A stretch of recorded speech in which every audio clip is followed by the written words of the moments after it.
translating that? Yes. Okay. Thank you. So I did the TLI. Was that on camera? Now it is. Oh, good.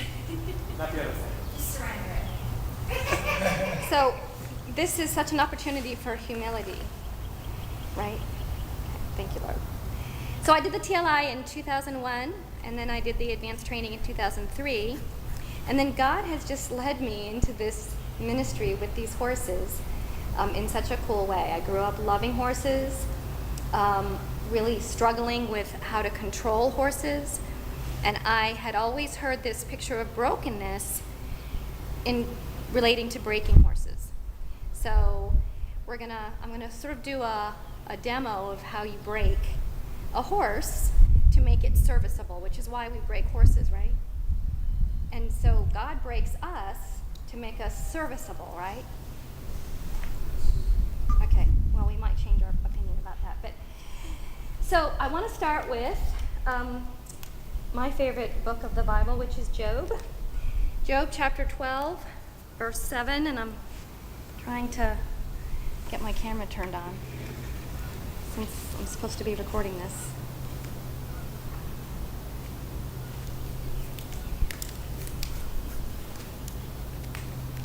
I usually have a PA system, which helps me because I'm moving around a lot. But I brought the PA system, but no microphone. So it's not going to help me a lot. All right, Job chapter 12, verse 7. Job has just lost everyone he loves and all of his possessions.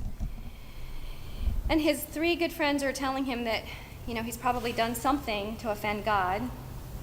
And Job says, he's arguing with them, and he says, ask the animals and let them teach you. Ask the animals and let them tell you. Who among these, and then he lists some animals, does not know that the hand of the Lord has done this amazing creation, in whose hand is the breath of every living thing and the breath of all mankind. So Job really coming to see who God is. I love this idea that animals can teach us, and I'm not suggesting that horses are spiritual because I don't think they are. I think that's the way we were made in the image of God, was we are a spirit who lives in a soul and has a body. But sort of like the shepherd and the sheep picture that Jesus used, they can be an amazing picture, a parable, a living parable for relationship. I got my first horse when I was 12. We were living in Botswana, which is a small country in southern Africa. And his name was Blackjack. I just loved him. My parents had come to receive Jesus through some missionaries, some Anglican missionaries that were there in Botswana. And they really wanted me to join them. And I was totally uninterested. And it's not that I didn't believe in God. I believed that God existed. I just really didn't like him very much. I felt like there was a lot of really bad stuff going on in the world, and I just didn't understand how a good God could let that happen or make that happen. So I had no need. And then my horse got very, very sick with a disease called African horse sickness, which is usually fatal, and there is no treatment or cure. They either survive or they don't. And even today, this is 40 some years later, it's got a 90% mortality rate, so it kills most of them. 4 of the horses in the barn had already had African horse sickness and survived. So the chances of my horse surviving were slim. And suddenly, I had a need. And my parents suggested a prayer meeting. And so they gathered their missionary friends together, and they prayed for me, and they prayed for my horse. And the next morning, I went to the barn, and he had been healed. And the vet had no explanation, but I knew in that moment that God was real, and that he was powerful, and that he was good. So he has an itch. I'm going to scratch it for him. Sorry. One of the problems I had, though, with Blackjack was it took stuff to make him go where I wanted him to go. It seemed as though I was always forcing him to do what I wanted him to do. And so I would use sticks, and I would use ropes, and I would kick him to go, and I would have to pull on the reins to stop. And that's just how I was taught you deal with horses. In fact, one of the things that I was taught when I was little was you have to get the girth really, really tight. So if your horse blows his stomach out, which is bad, horses that do that are bad, then you just give him a kick in the belly, and that will make him go, whoa! And then you can get the girth really tight, and then all will be good. So I did that to my poor horse for a long time. I just thought that's what you did. It's not very good for relationship to do that to your horse. Well, then we moved to Nigeria, and I was given a very fiery Arabian stallion named Antar, who every time I got off of him, literally tried to kill me. He would rear up and chase me, and he was really dangerous. And I just really did not understand how I could love that horse so much, and he just wanted to kill me. And then, in the early 90s, I was living on a small horse farm, and I heard on the 700 Club, which I didn't usually watch, but I was sort of in and out, and it was on. And there was a guy on there named Monty Roberts. And he was talking about breaking horses in a different way. And he said this thing that completely changed my paradigm about horses. He said, horses are prey animals, and humans are predators. We are enemies by nature. So a prey animal is an animal that is on the planet to provide meat for predators. And I'm a predator. In fact, humans are apex predators. We eat everything. So there is a basic, natural, instinctive problem between me and my horse. So this idea of brokenness, just really God began to reshape my understanding of what it is he's interested in breaking. And he's used horses in the coolest way to help me see his heart for relationship, which is really what brokenness is about. So this is Scooter. He is a little horse that I rescued about 16 years ago. So he was actually old enough to vote in this last election, and he was really struggling with who to go with. When I got Scooter, he belonged to a guy that I called Joe, and it's not really his name. But Joe had purchased Scooter because he wanted to trail ride. And he'd had 10 lessons in his whole life. So he went to an Arabian breeder, and they sold him a 3-year-old, unbroke, newly gelded, which means castrated, which means he was a stallion up until 3 weeks prior, horse for him to trail ride, which is a completely inappropriate mount for this poor man, who wound up getting so frustrated that he just literally beat the hair off of Scooter. And then, fortunately, decided to sell him. I had just lost a beloved Arabian, and so I was looking for a new partner. As soon as I saw this little red horse, I knew I could not leave him where he was. So this idea of rescue, Colossians says, for he, Father, transferred us, rescued us, transferred us from the domain of darkness into the kingdom of his beloved Son. So this idea of rescue and redemption is payment.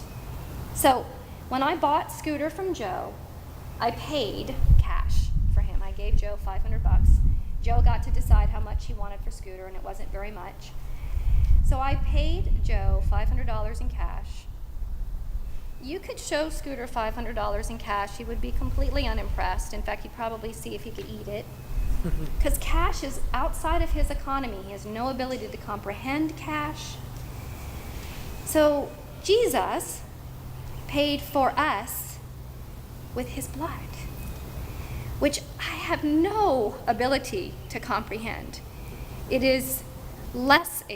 am less able to comprehend blood being paid for me than Scooter is cash.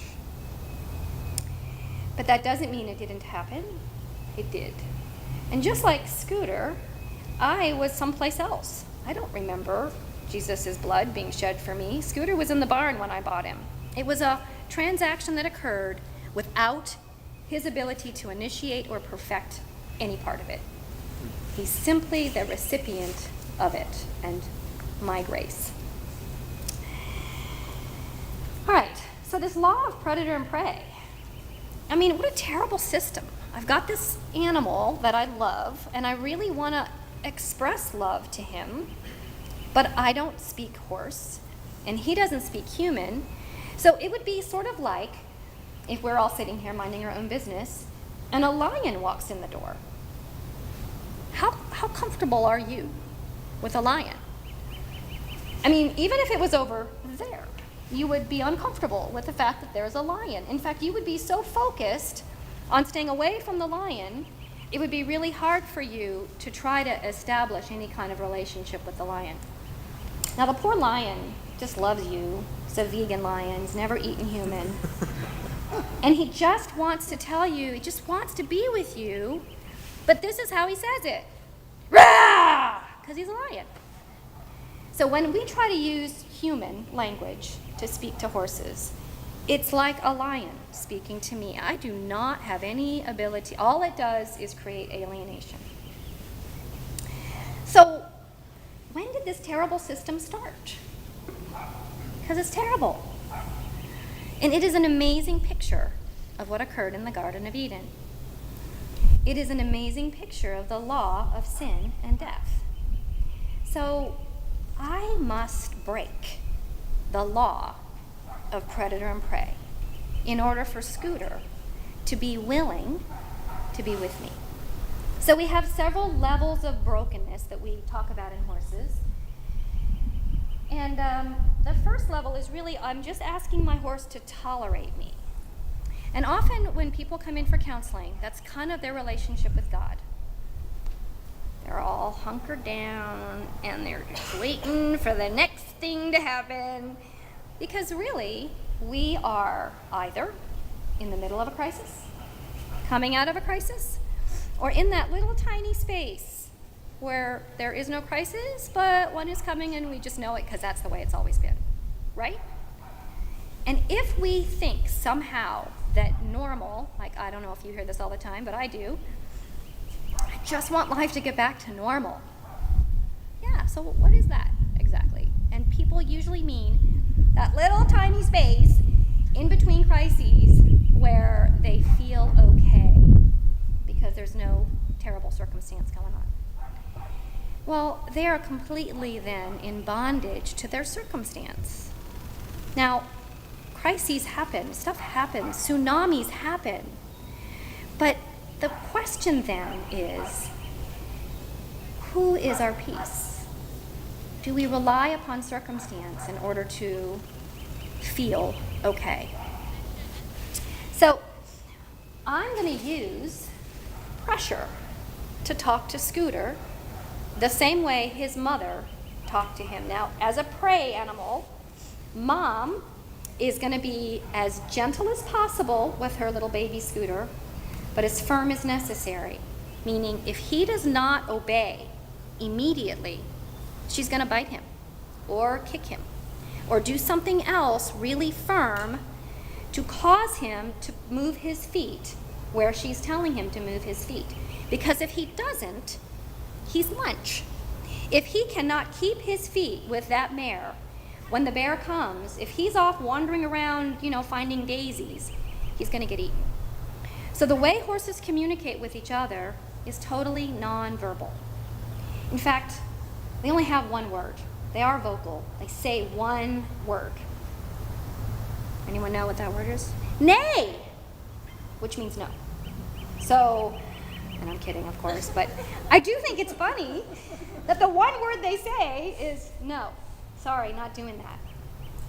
What brokenness does for me is it allows me, it causes me to say yes to Jesus and to say nay to all this other stuff that is clamoring for my attention, clamoring to be God. In other words, to be the source of love, acceptance, significance, identity, value, worth, all of these core needs that we must have.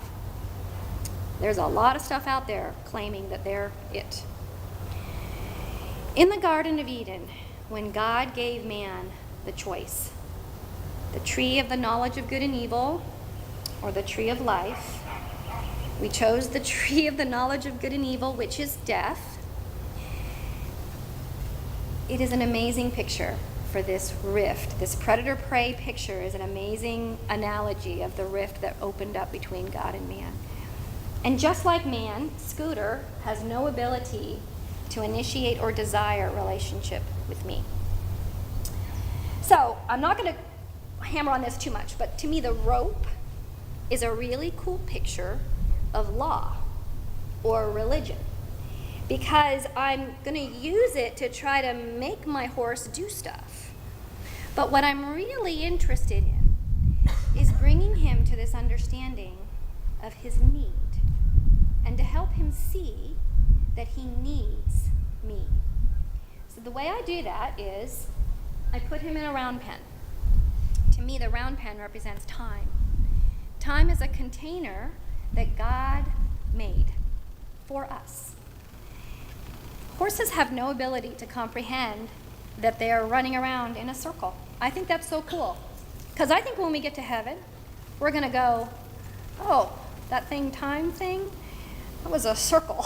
I was running in circles. And don't you feel like you're running in circles? Yeah. So I think it's cool, too, that clocks are usually round. And anyway, I don't want to go down that road too much. But so what I'm interested in doing is allowing Scooter to express his flesh, his horse flesh. And my definition of horse flesh is his desire or his ability to get his need, and his primary need is safety because he's a prey animal, to get his need met apart from me.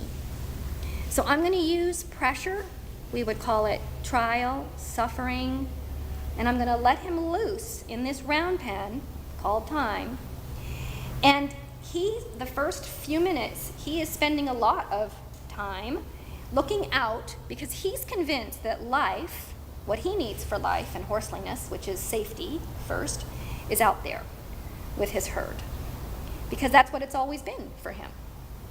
So this idea of safety being his primary need, the only safety the herd can bring him is safety in numbers. So if there are 10 horses and a lion visits, then you have a 1 in 10 chance of being eaten. But the next day it's a 1 in 9, and it goes down until you're it.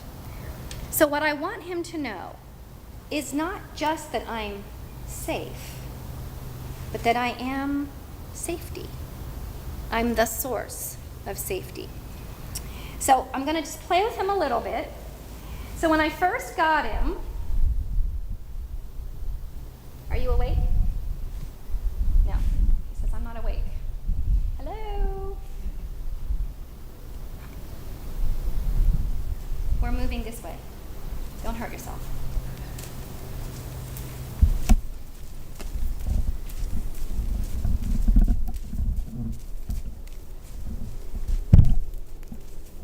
So when I first started playing with this little horse, the first thing I want to do is establish friendship. So I know this looks like a whip. Everyone always says, is this your whip?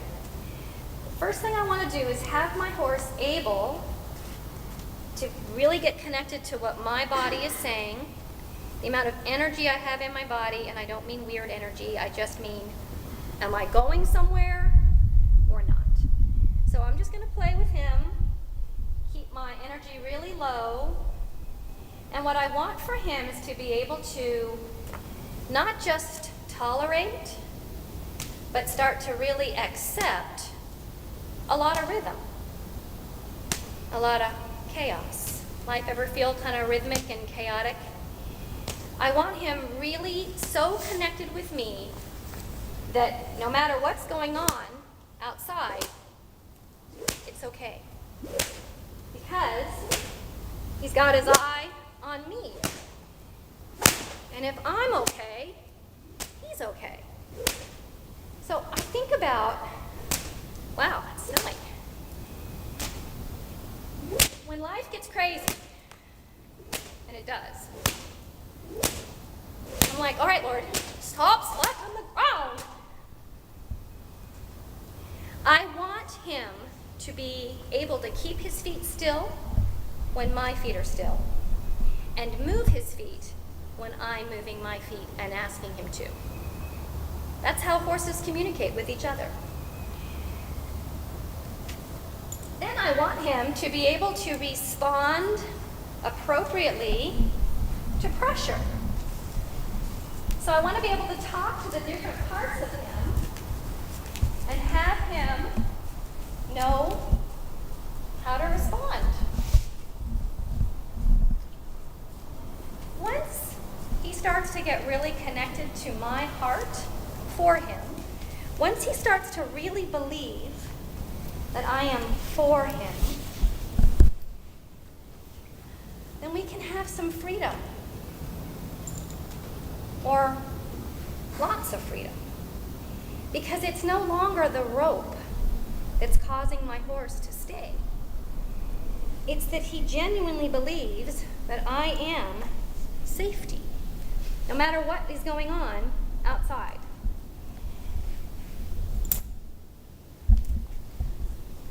So, Scooter, what is the appropriate response to pressure? Do you still want to know Eleanor's legs first? No. Turn her. Okay. Thank you. Sure.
Thank you.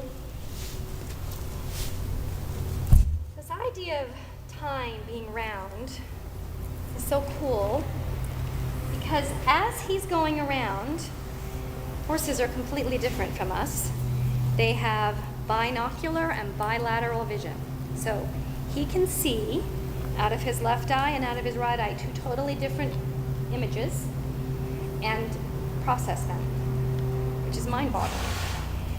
Which means that he can be watching me out of one eye and watching what's going on outside out of his other eye.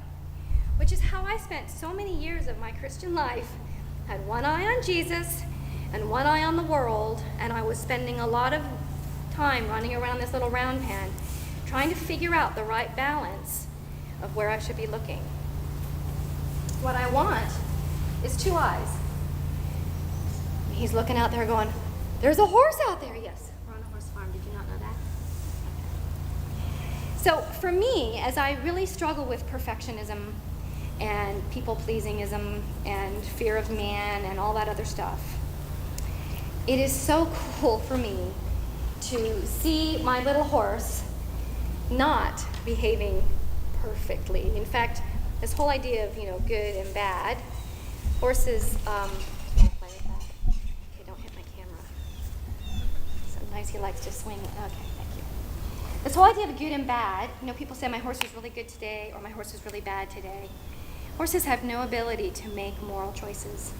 He's not turning left because it's good, and he's choosing life or death. So what happens in us if we're convinced that life is eating properly from the tree of the knowledge of good and evil, like doing good stuff? And then if that's our choice, then our only other choice is the tree of death. Like, Christ as life isn't even in the mix. We've got the tree of death and we've got the tree of the knowledge of good and evil, and we think that they're different, and they're not. It's the same tree. The tree of the knowledge of good and evil is death. Christ is always right and good, and we don't need to try to figure out. All right, horses are pattern creatures. So the way I help him know that he is mine and what that means is by identifying negative patterns. So the patterns, his behavior, tells me what he's believing. So again, because he's not moral, as his mom, adopted mom, obviously, I don't need to try to figure out if he's doing something because he's good or bad. In fact, the whole good or bad thing is not even present, which for me takes all of the frustration out of teaching him. People ask me sometimes, how long did it take you to train Scooter? And I guess there's some training involved. But really what I'm interested in doing is teaching him about me, about my heart. To me, training is something that you do to somebody. They don't really get to say. It's something that you're doing. And typically, when you're training somebody, you're doing that for your benefit, right? You're training that dog so that it will serve you. You're training that horse so it will serve you. And service is important, but especially in horses. Dogs are predators, so we have a natural affinity. With horses, the minute he knows I'm using him, so the moment he knows that we're here because I need to do this for you guys, the minute I'm not heart to heart to him, he knows it. And it is a lot of pressure for him, and he doesn't perform well. So there is no expectation on him, which means I may or may not ride, depending upon how he is. Right? When horses are processing information, they lick and chew. So I just want you to be aware of that and think about, like, as you're watching him when he's processing stuff. There is a psalm, I think it's Psalm 117. It says, "Your words, O Lord, are like honey in my mouth." And as I think about these commandments that Jesus gives us, love the Lord your God, love your neighbor, and that's it. And I will live in you, and I will do that. And all this other stuff just takes care of itself. If you've got your eyes on me, if you're knowing that you're mine and that I'm in you, you can't go wrong. All right, I want to do a little bit of dancey stuff. You want to do No Longer Slave? Sure. All right.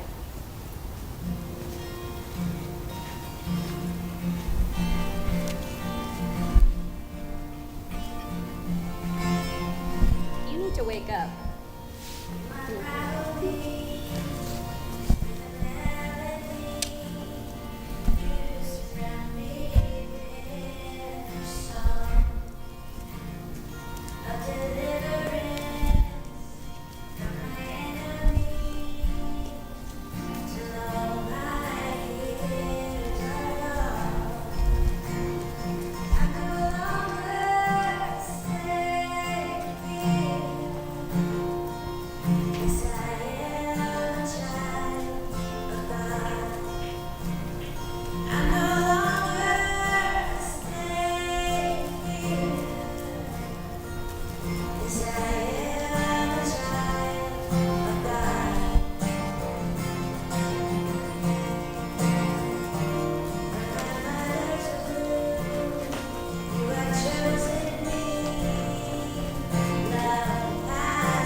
idea that God would work brokenness so that we can be useful is something that he's broken for me. In fact, are you out of breath too? This whole understanding of what it is he wants to break is completely, like everything he does, turned upside down and inside out. The fruit of the Spirit, love, joy, peace, patience, kindness, faithfulness, gentleness, generosity, and self-control. All right, I'm riding you in the next section, Scooter. So I put these fruit, usually I put them out, but they're really small letters, so. But as I think about what it means to be in Christ, these fruit that are part of the being connected to the vine are now what we get to choose to be motivated by. In fact, if I'm not motivated by one of those fruit or more at the same time, I want to have a conversation with my dad and figure out what it is that I'm believing about myself or him or that other person that is preventing me from walking like who I am. So, a friend gave me this.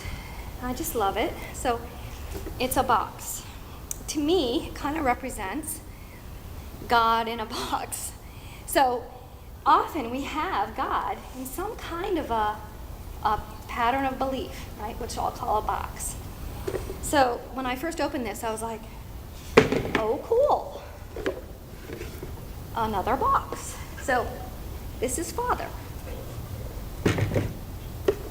This is the Son.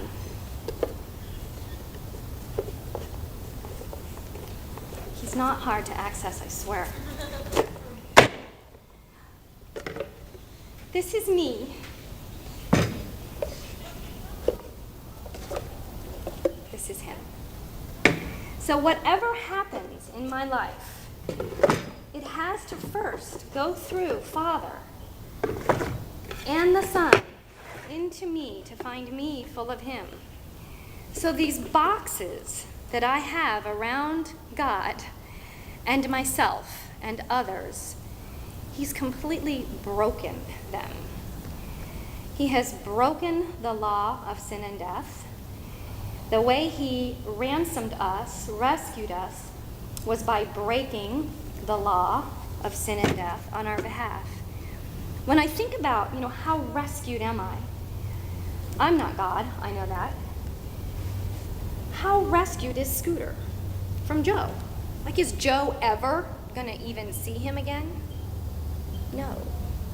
And if Joe showed up and said, hey, I want my horse back, I would say, actually, I have a bill of sale here that you sold him to me for $500 and he's mine.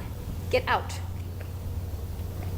So as I think about how insufficient I am, and yet I'm sufficient enough for Scooter, God just says, Katie, you are totally rescued. I'm going to ride in just a minute. I'm going to put on my helmet. So I put on the helmet to protect my head and my brain.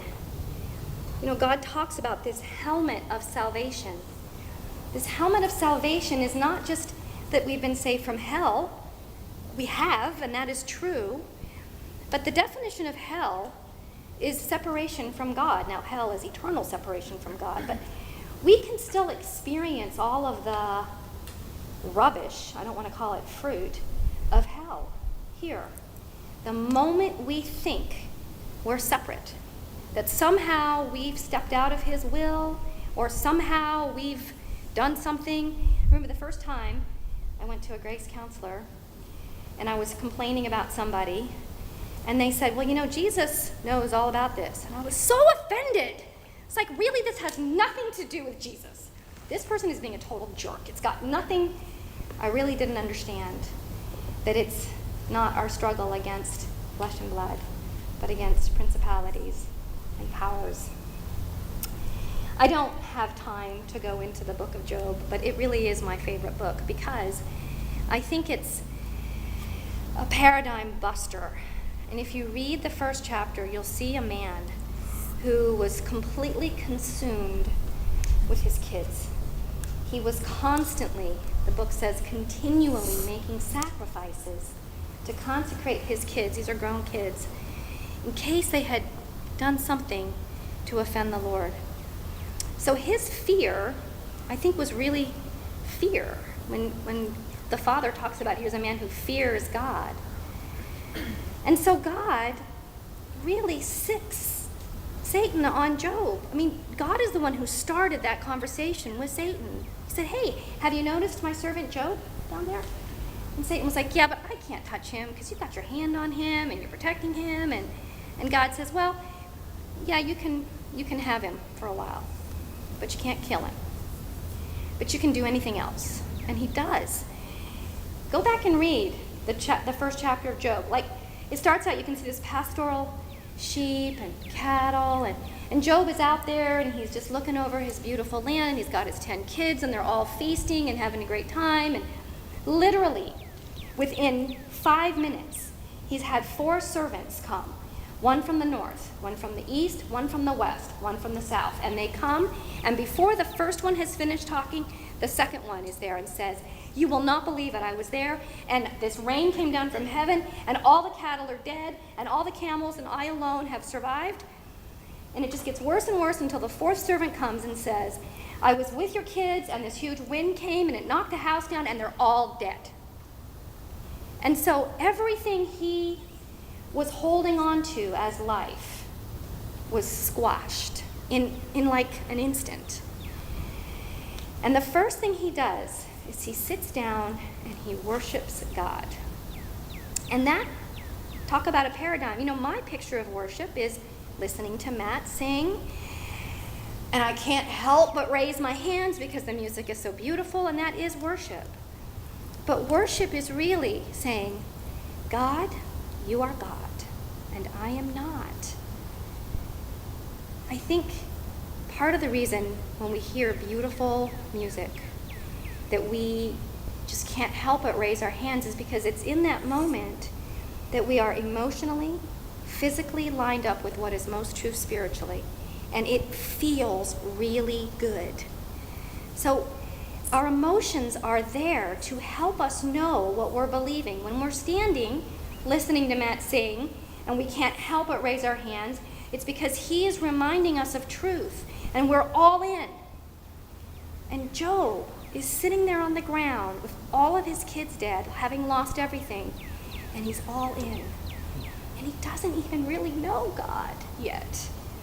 So God takes him on this amazing journey, and too wonderful for words, right? Job cannot even describe it. And I don't know because I wasn't there. But as I read about Job's father heart in the first chapter, I have to believe that part of what Father showed Job was that Job could trust Father with those kids, even if he couldn't see them anymore. And I think about that. You know, we hold on to these, especially children, because they're so precious to us. And we can get so angry with God when he takes them. He sent his only son for us. And Jesus also came. But he has withheld no pain. Nothing that we experience on this planet has he withheld from himself, and he could have, because he's really powerful. So to me, the real treasure of Job is Job chapter 42. So here I go. Sorry. Job 42, where he says, now I know that nothing can thwart the will of God. My ears had heard of you, but now my eyes have seen. And then he goes and gets all his stuff replaced and everyone thinks that that's like the treasure, but it isn't. It's really Job coming face to face with the living God and finding him sufficient in the midst of incredible pain and tragedy. So here is the heart of brokenness. It's really this question that I ask Scooter in each moment. It's, will you trust me? And Scooter, because he's a horse, best horse ever, is unable to say things like, I commit, I'm going to walk down the altar now and commit my life to you, and I will forever be. He can't do that, and we can't either. We think we can.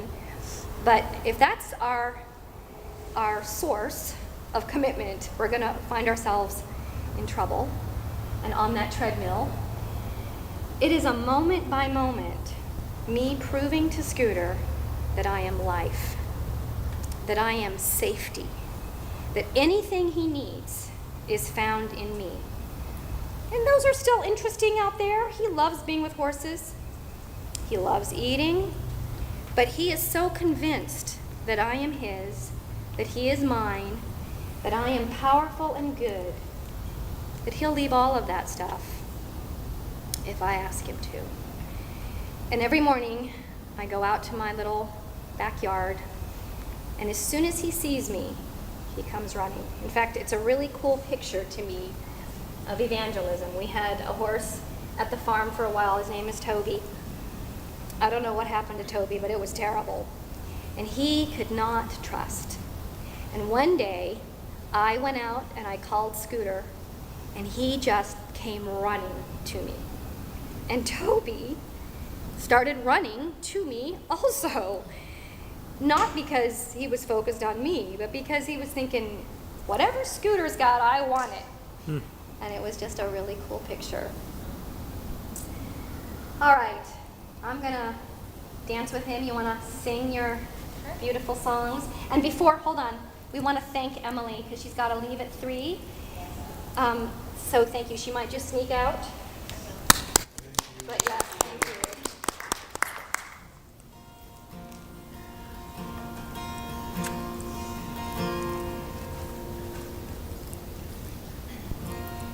Hurt that broke your heart and left you trembling in the dark, feeling lost and alone. We'll tell you hope's a lie, but what if every tear you cry will see the ground where joy will grow? Nothing is wasted. Nothing is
Thank you, Emily.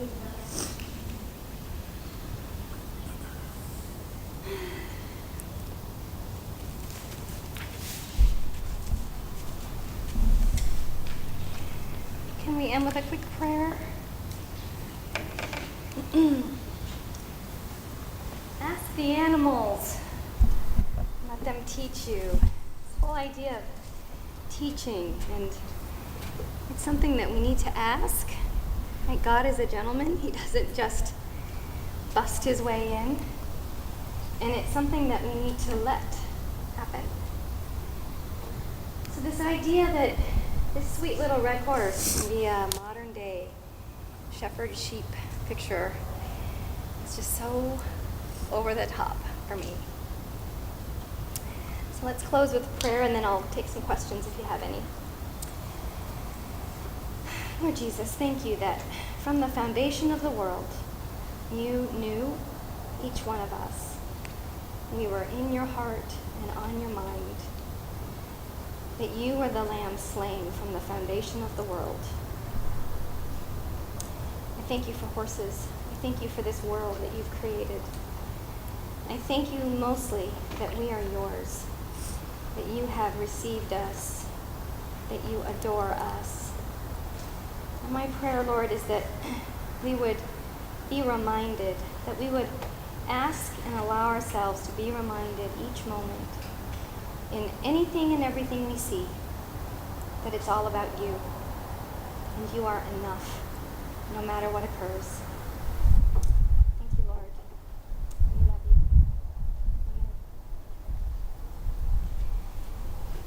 Amen. Any questions for the scooter? I'm not answering questions, but he will.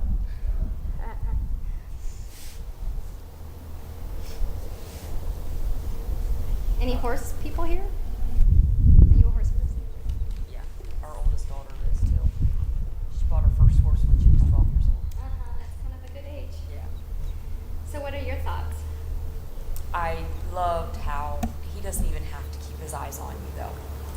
Like when, in the beginning, when you were having him run, he was watching. I know that he can see, Right, and I true. understand that. Yep. But he wasn't even keeping his eyes on you. He was watching us or outside going around. He doesn't even have to keep his eyes on you. He knew what you wanted. Well, and so for me, I wanted him to start out not super connected because I wanted you to see the process. Sometimes when the students come in, we're already dancing and we've warmed up and all that. I thought it would be really cool this time to let you see the process. But yes, we often are distracted, aren't we? And it doesn't really matter because we're his. And if he really needs us to pay attention, he knows right where to put pressure. He'll get our attention. Girl, stop looking in that mirror. He loves these mirrors. He's just like, that is the cutest red pony I've ever seen. Have you seen it? Yeah, what's interesting is he may not have had his eye on you, but you never took your eye off Yeah, him. That's true, yeah. I liked how you didn't get on until he was pretty much said, okay, you can Yep. get on now. So there's that trust between the two. Yes. We did a really cool cowboy church event. This was a couple years ago. And I was going to use Toby, this kind of crazy horse, as a picture of what life feels like when we think we're separated from the source of life. And I was warming up, and I had help that day, which is unusual. So I was actually warming up before. And I was bareback and bridleless in my big arena. And I was trying to check, I had my headset on, and I was trying to check my left ear.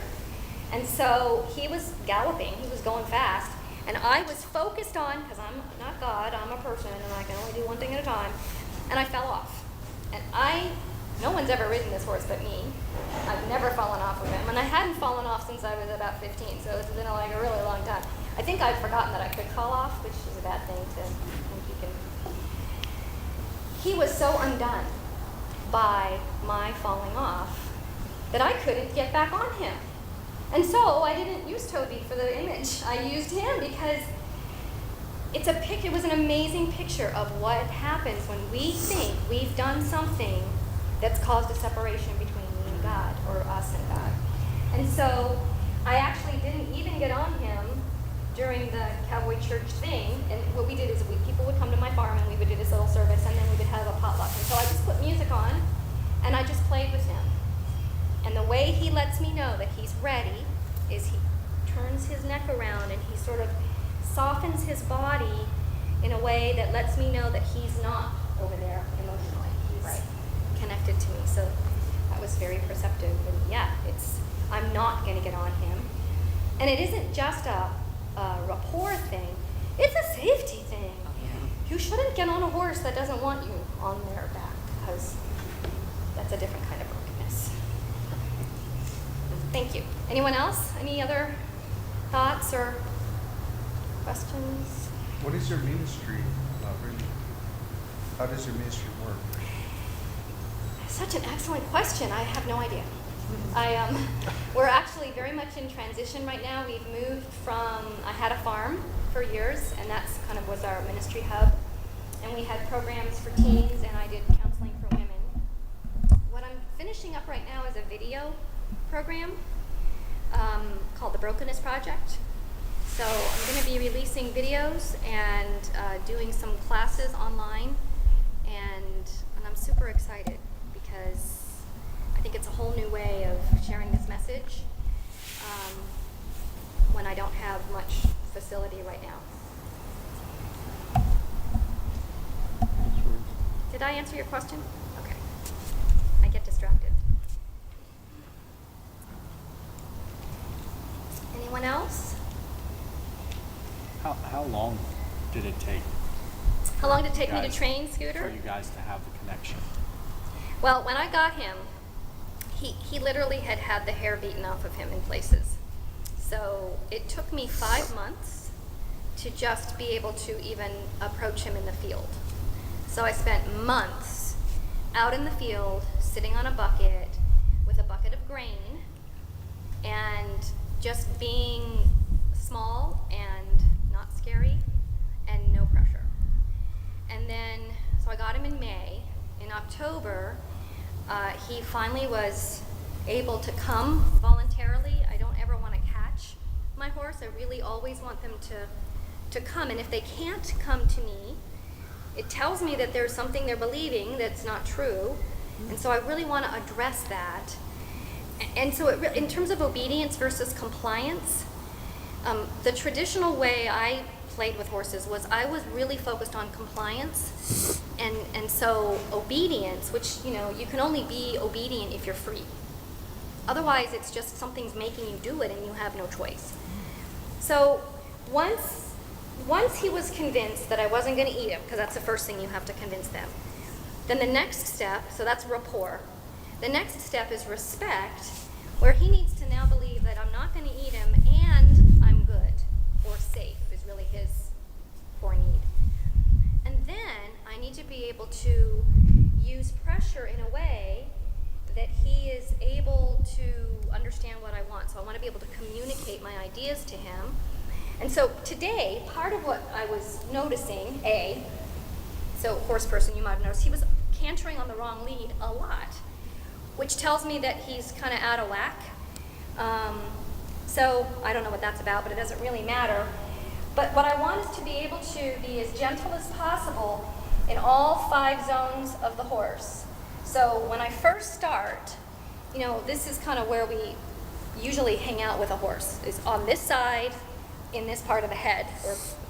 But I want to be able to talk to him here, and I want to be able to do that with a really light touch, or better yet, focus and energy. I also want to be able to have him respond appropriately to steady pressure anywhere. So typically if you went and pulled on a horse's tail, it would move away. That's called opposition reflex. It's part of a prey animal psychology, and it's such a cool picture of flesh because their initial reaction is to oppose pressure. So they're called into pressure animals. So if you didn't have a horse who understood that you weren't a predator, if you pushed on them here, they would very likely push back against you. That's why if a horse ever steps on your foot and you try to get it off, it seems like it's trying to kill you, It's actually just doing what horses do. It's pushing into you so that it can move away.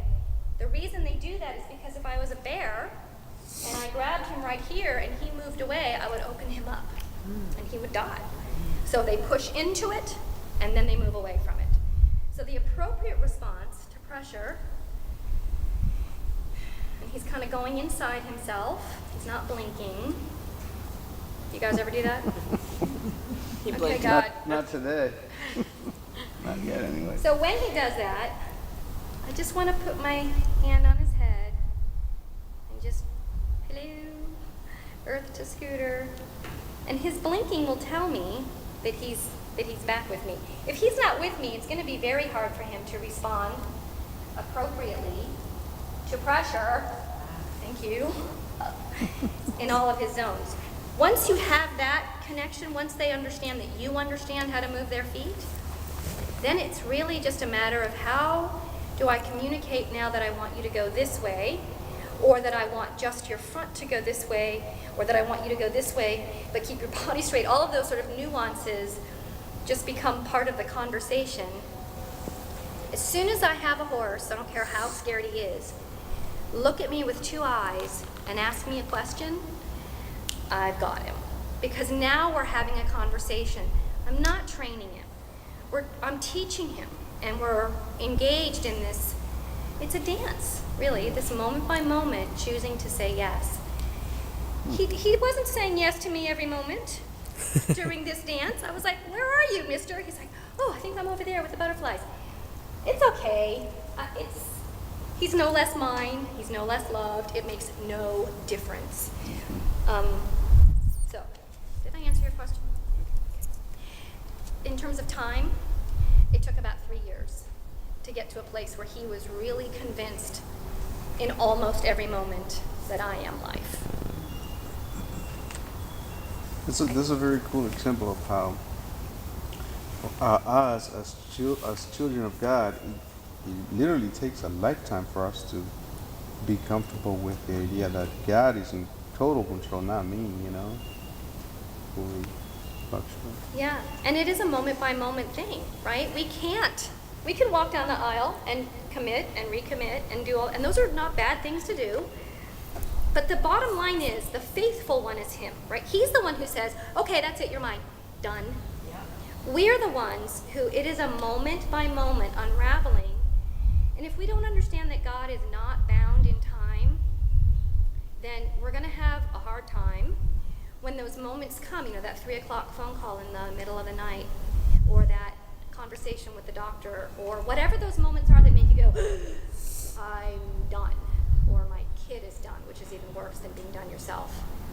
Those are the moments when we get to choose. And even when we forget that he's done it, it doesn't matter in terms of our relationship with him. It shows up in our soul, and we go, I'm done. And he's like, no, you're good, you're okay. Go ahead and run around if you want to, or if you need to. Move your feet. With Toby, this horse that really had a hard time trusting, there was no way I was going to get him to stop, right? And so I just said, well, then you better run, keep running, and at some point, this is embarrassing because it takes a horse about 20 minutes to figure out that this is not working. And you're right, it takes us like 45 years to go, this is not working. So after about 20 minutes, a horse goes, I don't know, maybe you're the answer. And then you have them because they've got two eyes on you. Do you have kids? I do. That's my son, he's 21, and my daughter is 23 and she lives in Florida. And I have a grandbaby.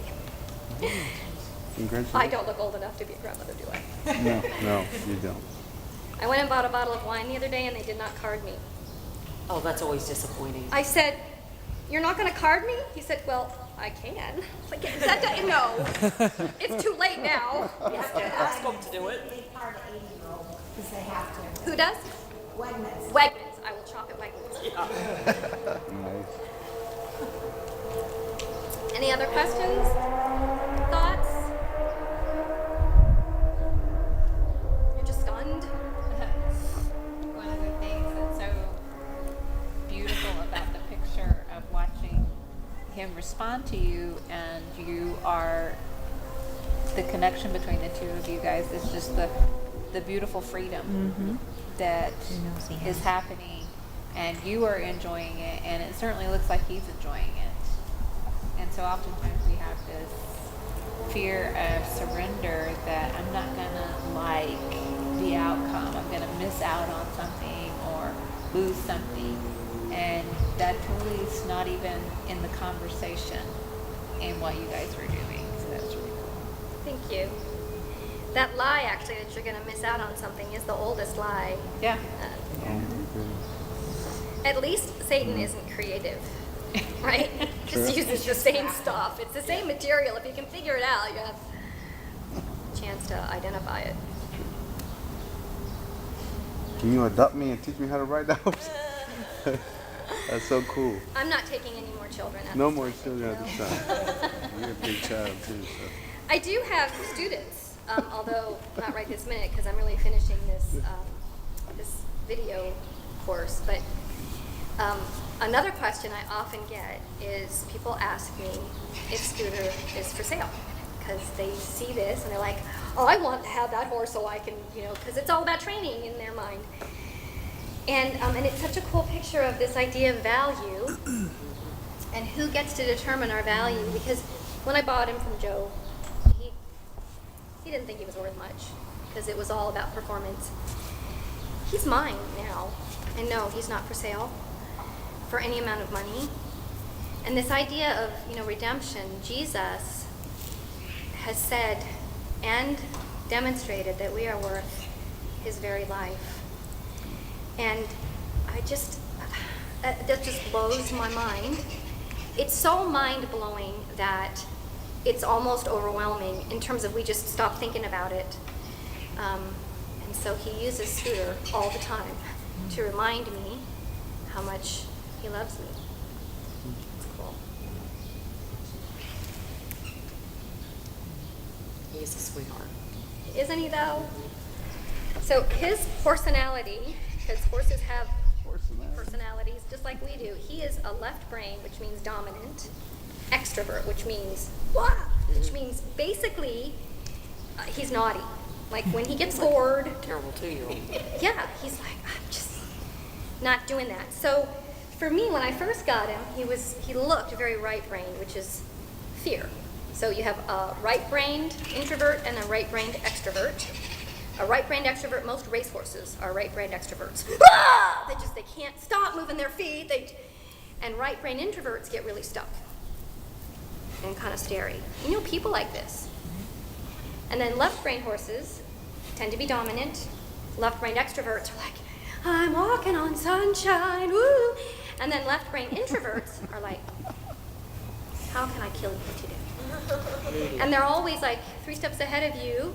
And if you're not really interesting, they're gonna step on your feet. So he is a left-brained extrovert who tends to be really playful, but he also can get kind of introverted when he's feeling like, are we really doing this again? Because I think this is probably at least our 100th demo, not for TLI, and so he's very much like, we're in an indoor arena again with people and you're talking. So that's why he's being all starey. And that's also why when I say, come towards me sideways, he's like, I'm just not feeling it today, sorry. But it makes me laugh. He was funny. Does he get spooked of certain people just out of nothing, or no?